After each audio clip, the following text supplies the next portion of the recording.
Hey, fellas, your commissioner here, coming at you for a little week 15, week 15 of NFL action, and we are officially in the end game now. We have concluded, have another successful, fantastical regular season in the books.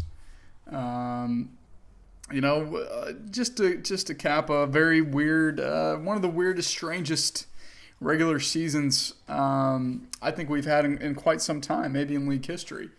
There are a couple teams. We'll get into this here in a minute, but there's a few teams who probably don't deserve to be in there on various merits. Got some really heavy hitters in the horse ass, far more than you would have in your typical year. It just goes to show. I mean, the worst team in the league right now is 5-9. 5-9. I think that is the highest number of wins we've had for the last place team in many years, maybe ever. Probably not ever, but maybe ever.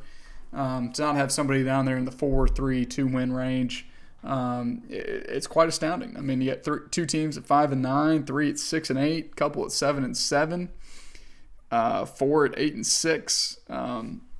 Just that very tight spread, and records shake out different ways based on who you were playing for different teams. Some teams got lucky with their record, some teams got screwed by their record. Some teams put up a lot of points. Second highest point total in the league is not in the playoffs. The third highest point total in the league, not in the playoffs. The fifth highest scoring team in the league, not in the playoffs, right? So it's just an interesting statistics. It's like I said, it's a weird season the way things shook out.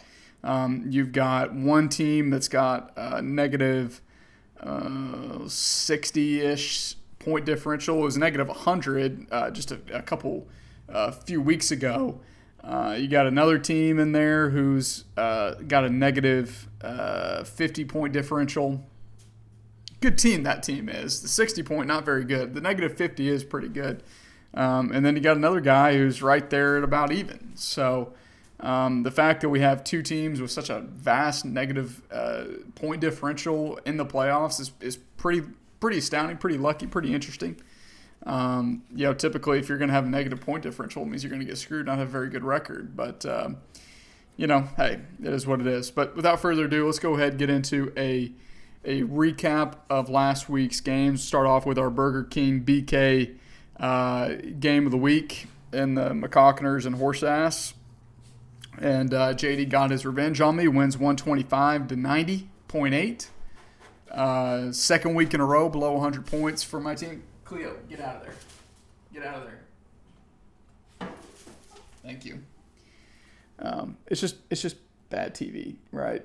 You don't want that, Cleo. You don't want bad TV. How else am I going to support how much food you eat if I don't get these ad deals from YouTube? All right. It's very disheartening. It's very disheartening. Obviously, my team went through some injuries down the stretch. No JT, no Tank Dell. Tyreek gets hurt this game, misses large stretches of the game. Looked like JD was absolutely going to just torch me. Just absolutely torch my ass. DJ Moore had 2 touchdowns in the early window. And Njoku had 2 touchdowns in the early window. Rachaad White had a great game. Golly, talk about one of the steals of the draft, Rachaad White. I just don't know how he's doing it. I don't know how he's doing it. But it looked like JD was going to score 150. My team was, I had nobody in the early window for the first time ever, not looking great. But still had green all down the board for my matchups. And couldn't have asked for anything more. And, one game where I had 3 players, Madison, Devontae, and Hawkinson. That game was 3-0. So, and Madison gets hurt, halfway through the game. Is having a pretty good game. He had like 10 carries for like 66 yards. And I see a lot of questionables on my team right now.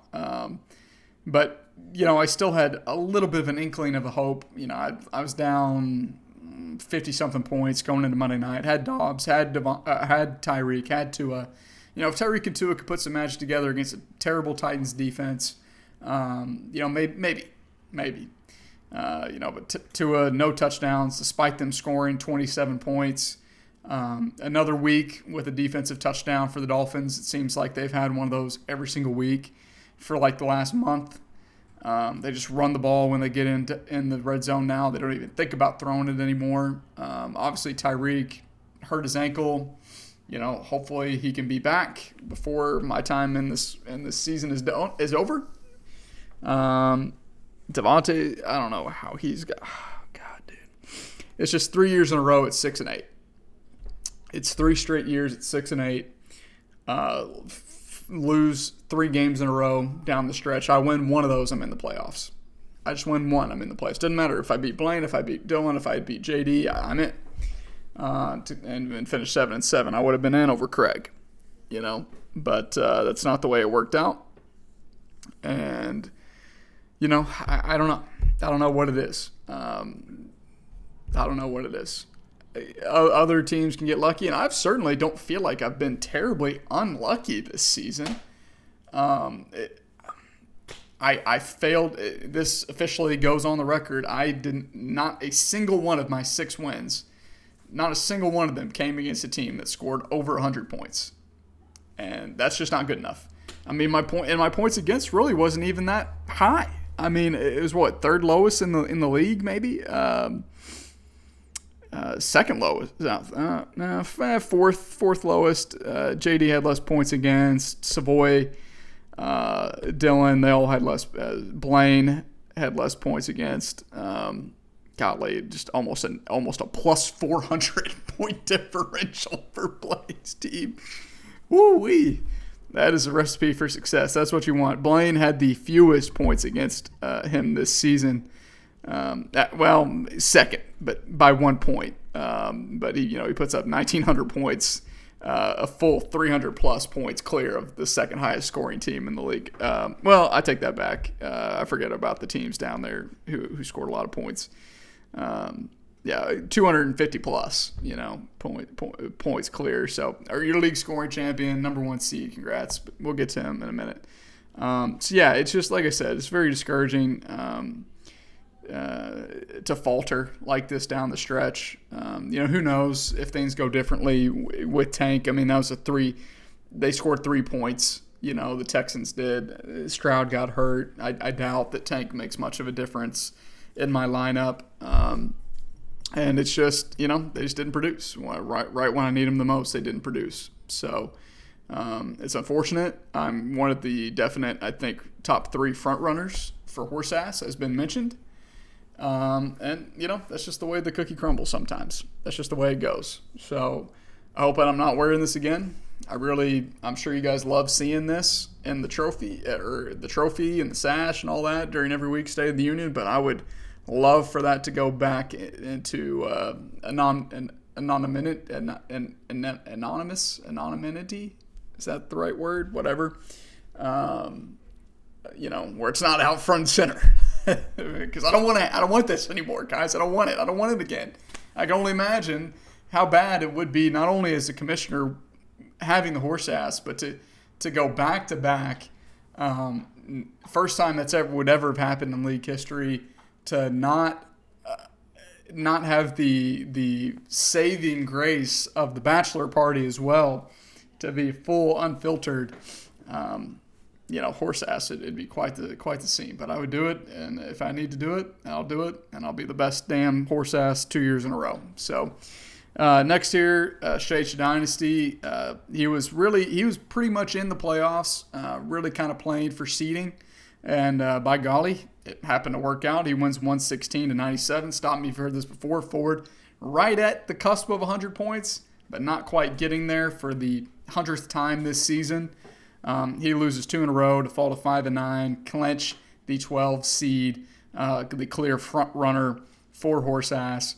And for Dylan, I mean, like I said, good for him. He wins 2 in a row, gets to 8-6, sneaks his way somehow, some way into the 2 seed, into the bye, carried on the back of Christian McCaffrey, the best, probably second overall pick that this league has ever seen. I'm sure Duncan regrets every single day of his life not taking McCaffrey at 101, trying to get cute and pick Eckler has been nothing but a disappointment this season.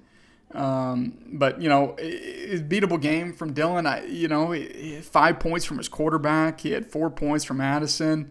Obviously Zeke had a great game on Thursday night. That's really what kind of buoyed his team. 28 points as leading scorer. Odell, he throws in Odell. He gets 20 points almost. Ridley was so-so. Pollard was solid. McCaffrey, underwhelming, under 20 points. That opens the door. Kelsey was just fine, 14 points. He got lucky with Zeke and Odell. Otherwise, he could have lost this game. He very well could have, because his bench was nothing. There's nothing on his bench.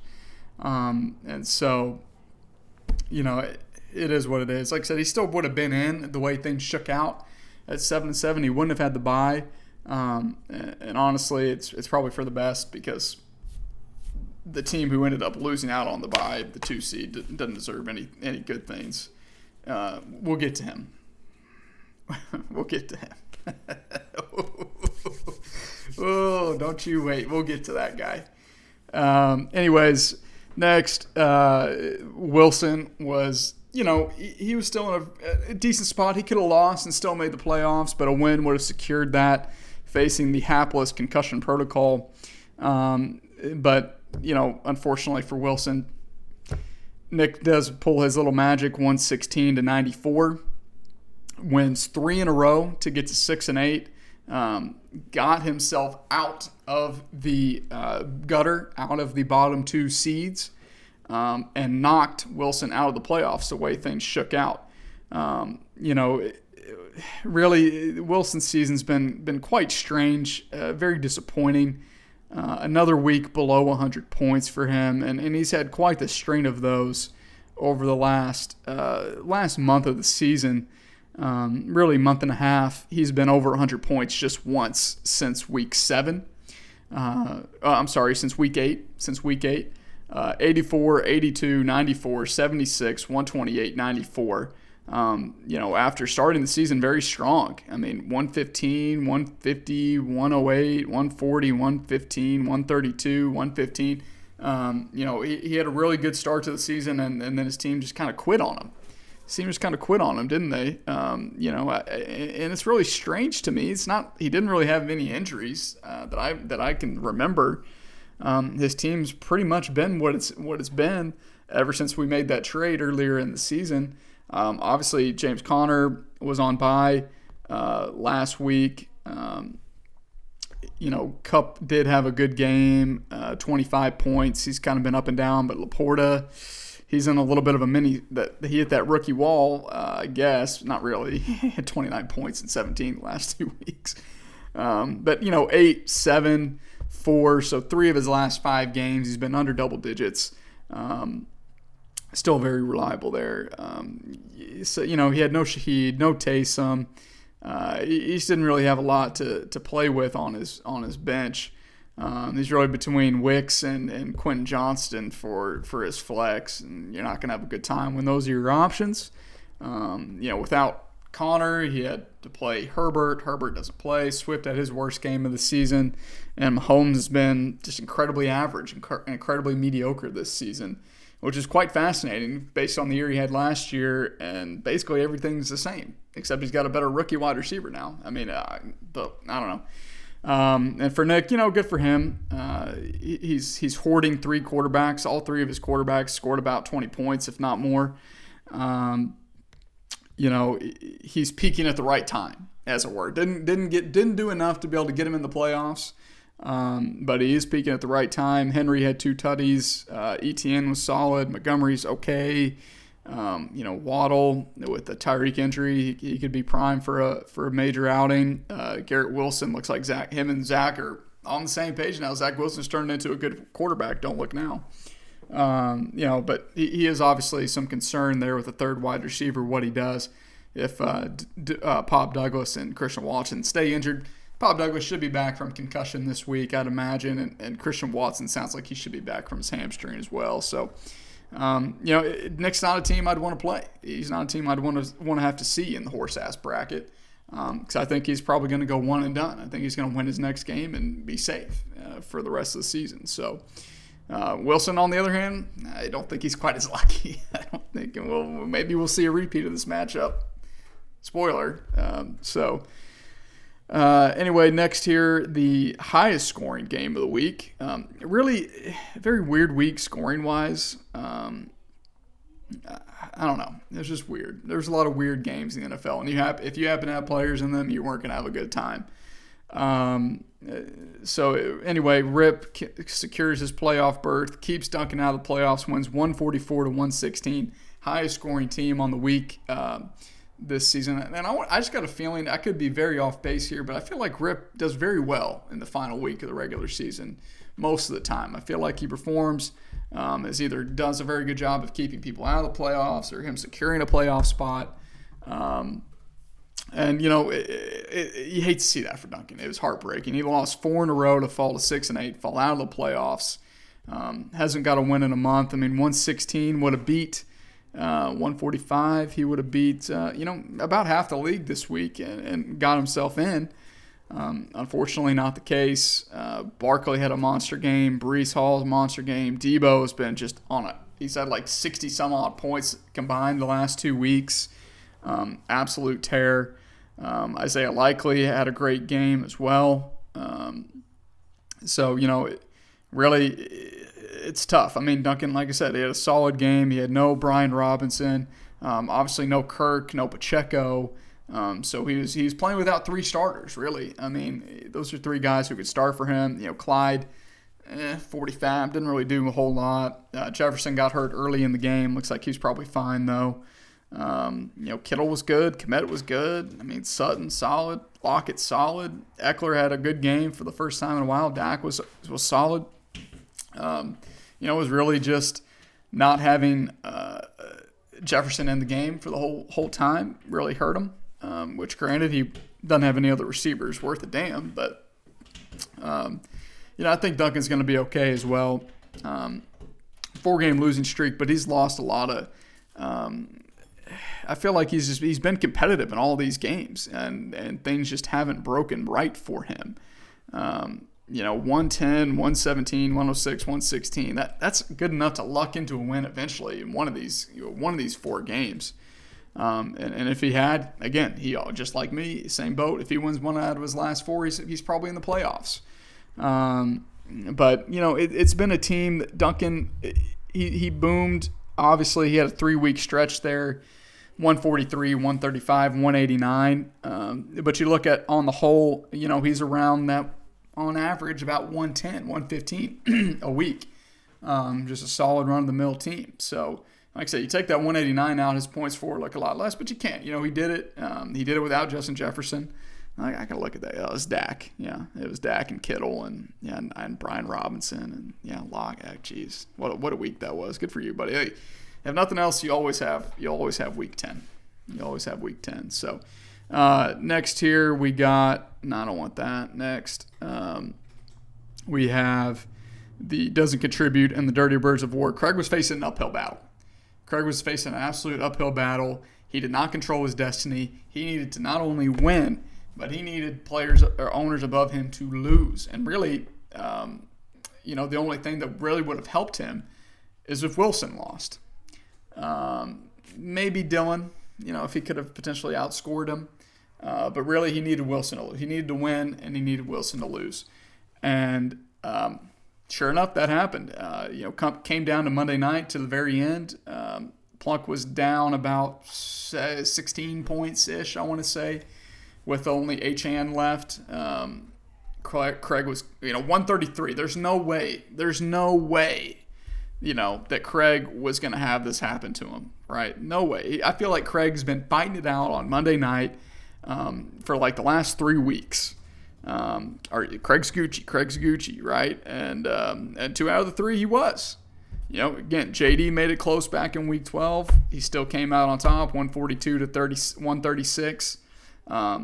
Nick was able to get his ass 139 to 153 last week. And Achane was just not able to do quite enough.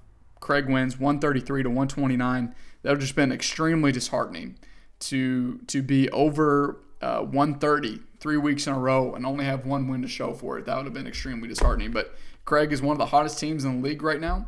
Purdy has his team clicking on all cylinders. He's able to do this without his RB2, I guess RB3 maybe, and Ramondre.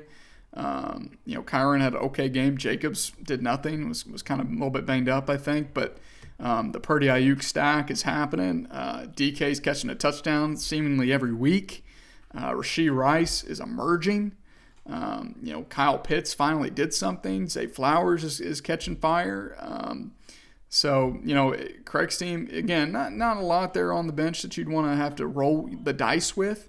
But his quartet of wide receivers are easily some of the best in the league. I mean, they're right there behind Blaine, I think. And for Connor, just the capper to a very weird season for him. Obviously, he lost 6 games in a row, won last week, loses this week, despite putting up 129, the third highest point total on the week. That's just kind of the way it's rolled for Connor this season, unfortunately. You hate to see it. He did have 29 points. Drake London on the bench.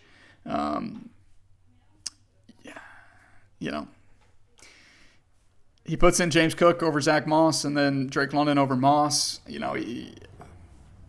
These analysts ranking Zach Moss number 3 each of the last 2 weeks has been extremely infuriating to me to see that, because whenever JT was back and healthy, they weren't ranking him there.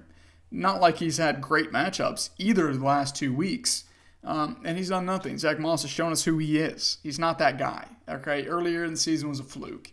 He's not him. He's not a good running back. There's a reason why he's not got the lion's share of carries on any team for his whole 4 or 5 year career so far. Okay, he's been proving it. But obviously, Lamar had 37. He had Wando on the bench, 17 points. Just Jamar did nothing, and Keenan had a little bit of a disappointment as well. Brevin Jordan as his tight end. I guess that's who he's rolling with the rest of the season. He's got no other choice. Pluck makes one little lineup change, and Craig's out of the playoffs. So unfortunately he didn't, and Connor secured. Not only would he kept Craig out of the playoffs, he would have also secured the 10 seed and kept himself out of that bottom 2 teams. Either way, I think he's fine. His team's playing very well. I'd be very surprised if Connor does anything other than win his first game once he plays next week. So, all right. And then that brings us to our final game of the week. It was fun while it lasted versus the Swamp Donkeys. Blaine wins 101. Worst week of the season, I believe, for him, to 56. 5-game winning streak. Gets to 10 wins. Number 1 seed are secured. Game didn't matter. Game meant nothing other than that Savoy could have lost the 2 seed in the first round bye. He lost 2 in a row now, 8-6, 56 points. Your dog shit, throw up all over themselves. Can't pay any of their friends back. Loser. Team of the week. Loser. Should be wearing this next year. He should be. He should be wearing this next year. But he won't be. That's okay. It will come for him again one day. I have no doubt about that. Obviously, Herbert gets hurt early. Okay. Gus Edwards, dog shit. Stephon Diggs, dog shit. Nico, dog shit. Higbee didn't play. Ineligible lineup, right? No Terry. He's on bye. He had no money. He had no money to pick up anybody, right? Because he ran out. We gave him money. He's got a tight end now. He's got a quarterback now who will play. Okay. He's going to lose 25% of his fab during the offseason. He cannot win any bonus fab this offseason. I'm just sick of the shit. I'm sick of it. And he's over there gloating, in the playoffs, you're going to win horse ass again. That's fine. I understand I deserve a fair amount of shit talk for all that I do to y'all. I get that. Craig's very good at it. I don't want to hear from people who are undeserving of the positions that they're in. You guys need to be grateful for the positions that you're in, okay? It makes me sick. This guy just pissed on the league during the offseason. pissed on his friends even. Just say, I don't care about you guys. I'm just going to go radio silent. I know he had shit going on. I assume. I still don't know to this day what was really happening, other than he just didn't want to talk to us for months and months at a time. Obviously, there's just some weird shit going on, obviously, with Savoy. And it's quite disheartening to me. It's disgusting to me that a team who does not deserve the luck that he's received is still in the playoffs, despite having a dog shit team, despite the council having to bail him out. Because guess what? If we didn't, he's got no quarterback. He's got maybe tight end, maybe not, and Craig cakewalks. He gets a first round bye as a 6th seed. That's the position that we were having that this guy put us in. And it's quite frankly insulting. This is a guy who threatened to quit the league if he was going to win horse ass again last year instead of myself. It just shows a large disrespect. It shows a large disrespect for the league. This is a guy who last season repeatedly, just pissed on the league again. I don't know what other words to say for it other than just disrespectful. Just disrespected the league by not setting valid lineups multiple times last season. And, obviously the penalties don't roll over, but 100%, I'm not even going to lie to you. The fact that shit happened last season is 100% affecting my feelings this season. And it weighs into decisions I make. It does. Because why should I give this guy the benefit of the doubt whenever he has been a repeated rule breaker? He has gone radio silent with no explanation. And the money shit, whatever. Fab money, real money, both of it got issues. Okay, that's fine. Okay, I don't want to talk about another man's money. So I've already said too much about that. I shouldn't have said that earlier, but it's just like, what the fuck, I wanted to go Tom Cruise, scorched earth motherfucker. I will massacre you type shit, but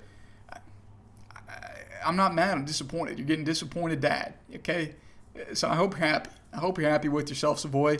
You probably don't even care, that I'm disappointed in you, and the effort and just what you've shown the league these last couple seasons. Because ultimately you're coming out scot-free. You're not going to win. You're going to lose this week. You didn't win horse ass last year. You're obviously not going to win it this year. And it's just, I don't know. I don't know what else to say. I really hope that karma catches up to you. Obviously, nothing worse can really happen to you this season. But it is what it is. So, he's the 3 seed, worst 3. It's very reminiscent to me. Maybe this is a little bit of karma. It's very reminiscent to me of the last time I was in the playoffs a couple of years ago, when I was the 3 seed and Savoy got hot. Well, no, I don't think he got hot. He almost he basically was dead. His team died. That's how he fell to the 6th seed.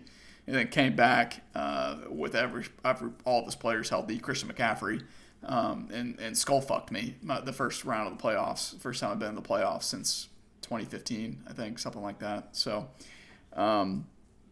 hopefully Craig can do the same to you. I wish nothing but that. I truly do. So anyways, let's go ahead here, look at some pickups, some acquisitions today. Chase Brown, number 1 guy. McCockner's picked him up, 9 fab. Not a single other owner in on McCockner. And on Chase Brown. I feel like JD's done that a lot this season. He's been on. Now, listen, JD, I told you, kudos to you.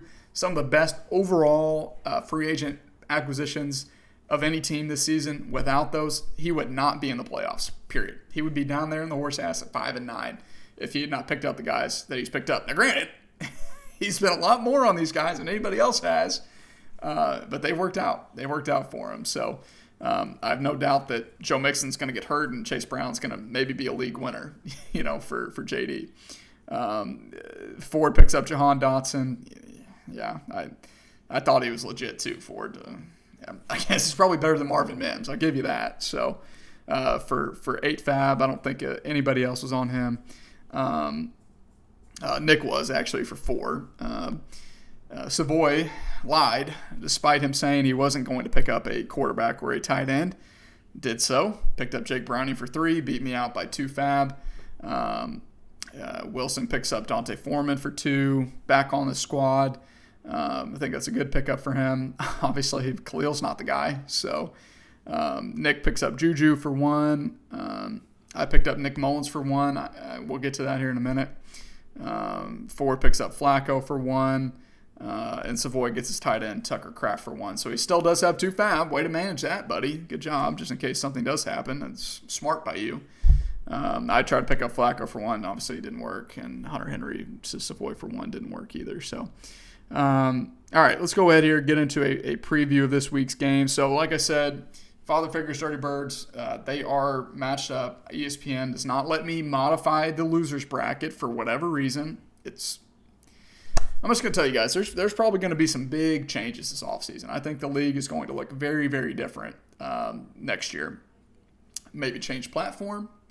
Maybe change the way records are tabulated. Maybe bring back kickers and defenses. Just kidding. That's not going to happen. That's not going to happen. But yeah, I think a platform change may be in order this offseason, and we might look at changing some things up for sure. So I've let the council be known. I've let it be known to them during our annual council retreat, which has gotten worse and worse every year, that if we do not have a in-person, all 5 of us, council retreat meeting, if they can't make it, I will find people who can. Okay. Point blank, period.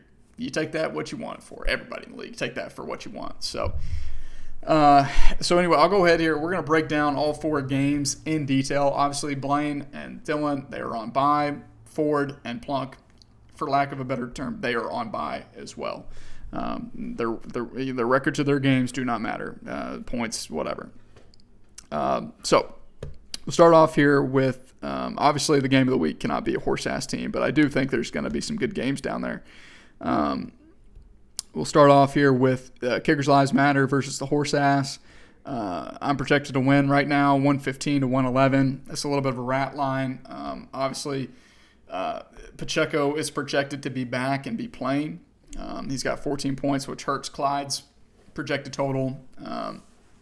Clyde has 2 points projected right now. So, he gets Pacheco in there. He's going to be projected to win about 125, probably to 115. So should be about a 10-point line would be my guess. Looks like Jefferson is going to play. So anyway, battle of the quarterback here. I'm making a change. I am tired of Tua. I'm tired of his mediocrity. I've stuck with him for far too long to the detriment of my team. If I had been more active at the quarterback, but Tua started out great at the beginning of the season, and he's been pretty dog shit, not even streamable, the last month and a half, and it's cost me. It cost me a playoff spot, me sticking with Tua. I am man enough to admit that. If I didn't have Tyreek, I probably would have made a move sooner. But I just could not shy away from the fact that they had that stack, even though there were plenty of times where Tyreek would score 30 points and Tua would be below 20. I didn't want to miss out on that. So officially, I've made a change. We got to Nick Mullins. Obviously I wanted Jake Browning. It didn't happen. Dak by a mile. I'm just hoping that Mullins can give me 20. If he can give me 20, great. If not, whatever. I've already made up in my mind I'm losing this game. So, battle of the running backs. You got Eckler and either Brian Robinson or Pacheco. Probably Pacheco would be my guess. No Keenan Allen on Thursday night. The Raiders do get torched on the ground. I have no doubt that Eckler's going for 25 points this week, minimum, tomorrow night, versus Javonte Williams and Ty Chandler. Hopefully Madison just sits, honestly. I mean, that's my only shot of being relevant. It's Duncan. You're about to see a trend here, okay? Battle of the wide receivers, Jefferson, Lockett, Sutton versus Devontae, Dobbs, and Deontay. Deontay's hurt, I guess. I know Wednesday practice reports don't mean anything, but he's questionable.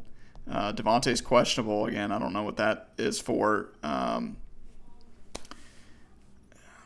Lockett's got a prime matchup. Sutton's got a prime matchup. Jefferson's Jefferson. He's going to bounce back. I have no doubt we're going to go Duncan in that one. Battle of tight end, Kittle and Hawkinson. I'm just hoping that Hawkinson's a down game. I mean, Cardinals are pretty good against the tight end. But the 49ers, I feel like, dominate the Cardinals. I'll go Hawkinson in that one, I guess. And then battle of the flex, Cole Kmet versus maybe Tyreek Hill. I don't know if he's going to play. He's probably not going to play, honestly. The smart move would be for them to not play if they can't beat the Jets without him, which, honestly, they probably can't. Then they probably don't deserve to even be in the playoffs. Tyreek's a warrior. I do have a lot of warriors on my team. Him and Hawkinson are warriors. They've battled through shit all season. They have. So I hope these plays. I'm sure he's going to want to play. But Mike McDaniel is very, very cautious with his players. Obviously, with Achane, nobody even knows really what happened with him. But he was out for weeks and weeks. So I would not be surprised at all if he sits. If he sits, I'll probably have to go match Duncan with double tight end and put in Freiermuth. Because JT's not playing this week. So I don't know. Duncan, Cole Kmet's probably going to skull fuck me, I'm sure. So I think he had 25 points against me the first time we played. So that's just tight ends. These random bum tight ends. This is Njoku last week. Kmet back in week 9. Like, I don't know what it is that I'm a magnet for bum tight ends going off against me. I don't get it. So, because Kittle was on bye, right? Yeah, Kittle was on bye, so he's forced to start Kmet. And Kmet has his best game of the season. It's second best game.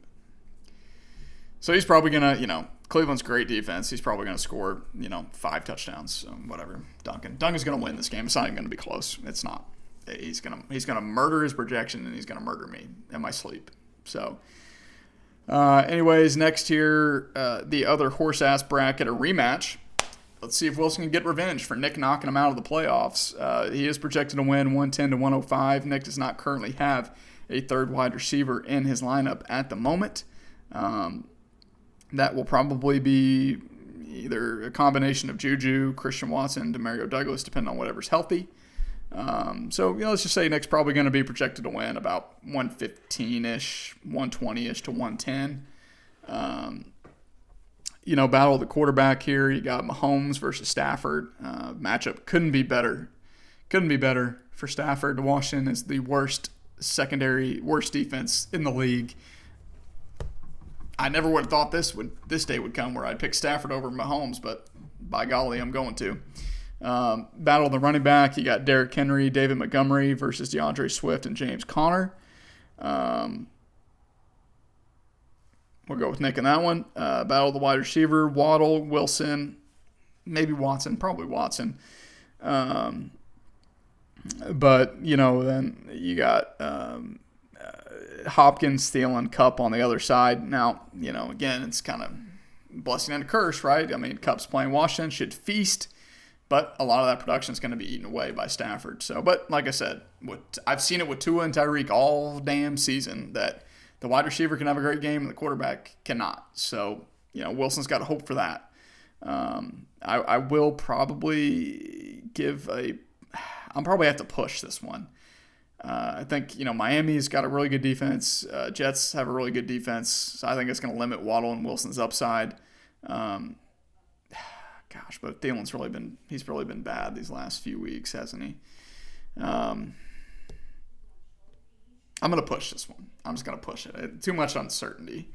Battle of tight end, you got Laporta and Trey McBride, 2 really good young tight ends. But we're going to go with Sammy LaP in that one. And then battle of the flex, Taysom Hill should be back versus ETN. I don't believe in Taysom Hill. I think he's a bum. I think he's a loser player. We're going to go with ETN in that one, even though Baltimore's got a tough defense. Ultimately, I have a tough time seeing Wilson beat Nick. It can happen, but I don't see it happening. So we'll go with Nick to win that one. I hope he does, honestly, because I'd rather play Wilson. I think Wilson has a better shot of performing worse than Nick's team does. So, all right. So our 2 playoff games here. Obviously, one of these is going to be the clear game of the week. One of these is not. Craig doesn't contribute versus Savoy. It was fun while it lasted, 132-82. I'm not even going to break this game down. Craig, in every matchup, every positional advantage goes to Craig. Savoy will be lucky to break 100 points, and Craig's going to cruise his way to the semifinals. And if he doesn't, and he lets Savoy get away with it and lets him in to the semifinals, I'm going to be furious with him. I'm going to be furious with you, Craig. I know, I know I'm speaking to deaf ears because you don't even watch these damn videos, but please, please, please win. Not just for me. Don't do it for me. I know you don't care about me. That's fine. The commissioner, don't do shit for me. Do shit for the league. All right? The league needs to see Savoy get embarrassed and feel like he has no hope. I want you to jump on him from the get-go and not even let him have a chance of thinking that he can win this game.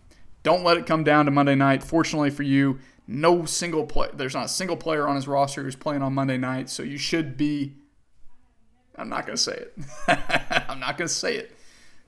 But you know what I'm thinking. All right? Okay, so that brings us to our game of the week. Big one. Big one.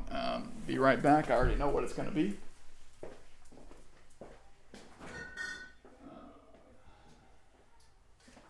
I don't know how many. It says here I only have to shake this 4 times, but I just want to be sure.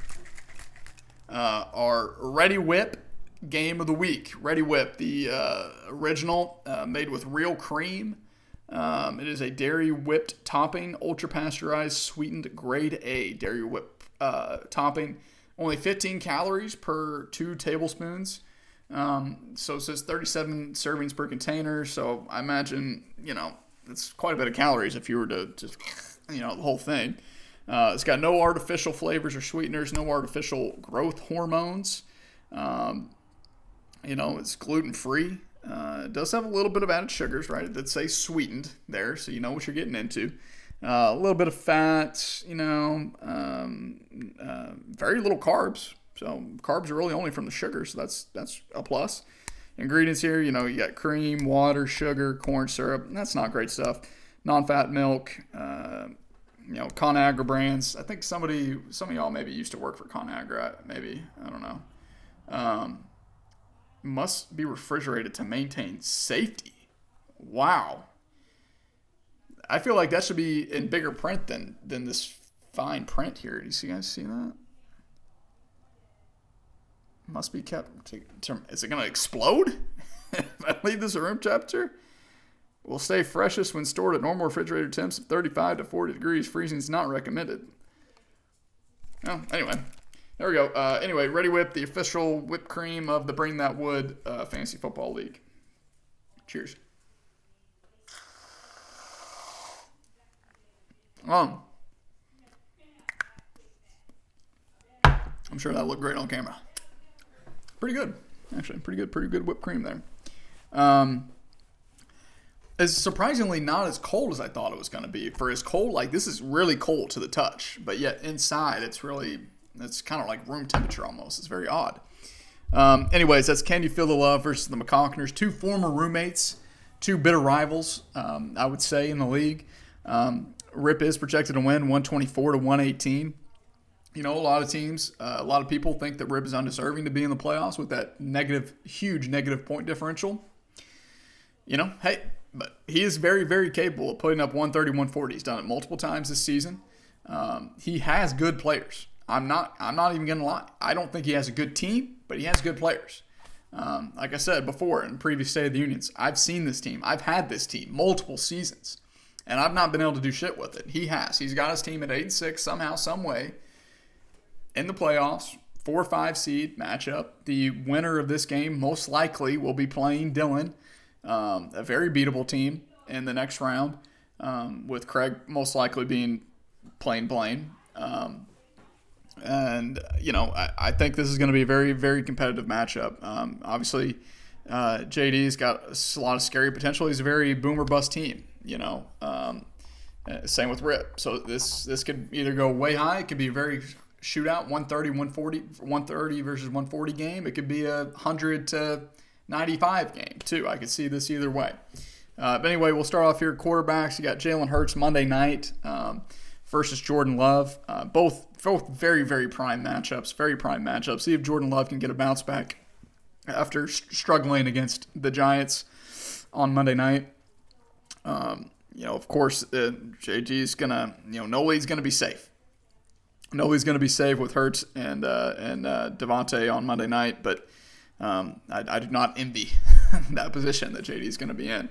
But we'll go with Hurts in that one. I think overall, talent-wise, Hurts is by far the better quarterback. So next, we got Saquon Barkley and Breece Hall versus Rachaad White and Jerome Ford.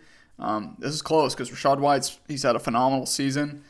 Ford has been pretty solid ever since Chubb's gone down. I mean, double digits pretty much every single week since Chubb's gone down. So very consistent RB2 production. But the way Breece Hall's been playing, Saquon, again, two tough matchups for those guys, but the talent is better. I'm going to go with the talent. I'm going to take Saquon and Breece Hall as well. Battle of the wide receivers. You got Devontae Smith, Chris Godwin, Deebo Samuel versus Brandon Cooks, DJ Moore, and CeeDee Lamb. One of these things doesn't belong. But, CeeDee should feast against Buffalo. DJ Moore might struggle, though. This is tough. Deebo's certainly, he has to come back down to reality, right? Godwin's a little dinged up, but, he's a solid 10-point per game guy. Not much more, not much less. Cooks can be very volatile.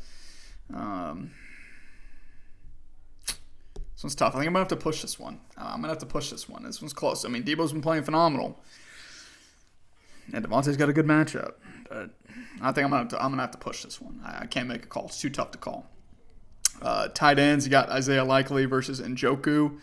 I'm going to push this one as well. These are two guys I feel like will probably cancel each other out. Likely's not going to go for 20 points again. And Njoku's not going to go for 28. I mean, that's more than double what his best game was prior to last week. You know what? I'm going to go Likely. Fuck David Njoku. I'm going to go Likely. And then Battle of the Flex, T. Higgins versus Curtis Samuel. I saw something today on Sleeper. I'm sure a lot of y'all saw it too, but the number one or like all the top like busts, like ADP versus current where they're at, Dameon Pierce and T. Higgins were on that list. JD has both of those guys and still somehow made his way into the playoffs. So, like I said, it's free agent pickups, man. I mean, and Rachaad White was one of those overperformers.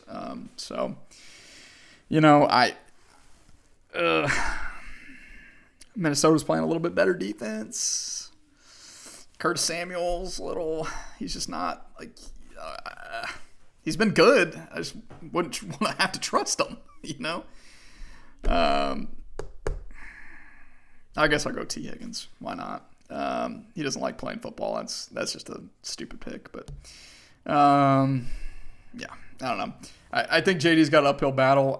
Rip's really going to have to boom on Monday night, I think, to win. I think he does, though. I think somehow, some way, Rip's luck just continues, and he finds his way into the semifinals against Dylan. So we'll go with that one. Anyways, that's all I got this week, fellas. As a reminder, the loser of the 7-10 matchup in the horse ass bracket, if Wilson wins, he's out, right? Then Nick is available. He would play Ford.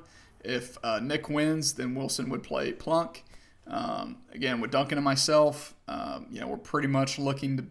We'll probably be playing. Plunk would be my guess because we'll be the highest seeds remaining. I think that's right. I think I'm confusing myself. Wilson would play Ford. If Wilson loses, Wilson would play Ford, 7-12, okay? And then the 8 and 9, which is Duncan and myself, would play Plunk most likely. So if Wilson does happen to win, then the loser of Duncan or myself would play Ford. Otherwise, it's going to be me probably against Plunk. So anyways, that's all I got this week, fellas. Good luck to those teams in the playoffs. Good luck to those teams not in the playoffs, still playing for something. It's playing to not get something.